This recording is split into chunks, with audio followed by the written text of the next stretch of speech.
بر اثر سوختار روز جمعه 9 سپتامبر سال 2022 در مرکز سودای میرکوری سابق بازار کلخوز در شهر اوفا پایتخت جمهوری باشکردستان روسیه دهها دکان از جمله دکانهای مهاجران تاجیک با بارهایشان به کام آتش رفتند. در قبط دوم و سوم بنای این مرکز سودا که سوختار هم اساسا در همین دو قبط بنا به عمل آمد، مغازه های پلنت ادیجت ایوبوف که این برند به عبدالرحیم باباجانوف معروف به رحیم غرمی یک صاحبکار شناخته تاجیک تعلق دارد جایگیر شدند.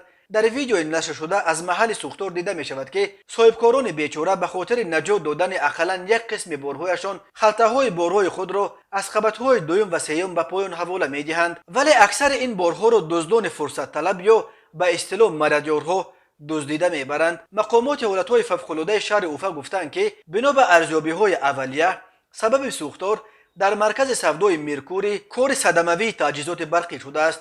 سوختار مساحت 5400 متر مربع را فرا گرفت. خوشبختانه کسی هلاک یا زخمی نشده است، ولی صاحبکاران زیاد بارهای خود را از دست دادند.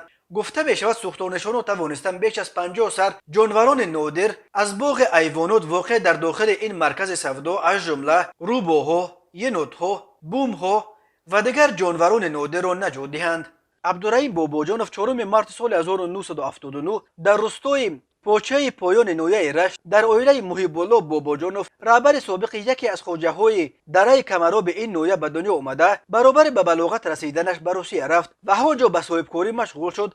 رحیم غرمی تجارت خود را از سودای پایافزال در بازار شهر نفسیبیرسک آغاز کرد. بعد چند سال شبکه‌های مغازه‌هایش را با نام پلنت آبوف در نفسیبیرسک و چند شهر دیگر روسیه تأسیس داد. به دنبال او شبکه‌های مغازه‌های پلنت ادیجی را در چند شهر روسیه تأسیس داده یک بازار را خریده به فروشگاه معاصر تبدیل داد. رحیم غرمی در نتیجه تفتیح‌سازی‌های رقیبانش سال 2021 از شهروندی روسیه محروم کرده شد و از این کشور اخراج شد و به وطن برگشت. او اخیراً در دوشنبه طربخانه بوراک را تأسیس داد.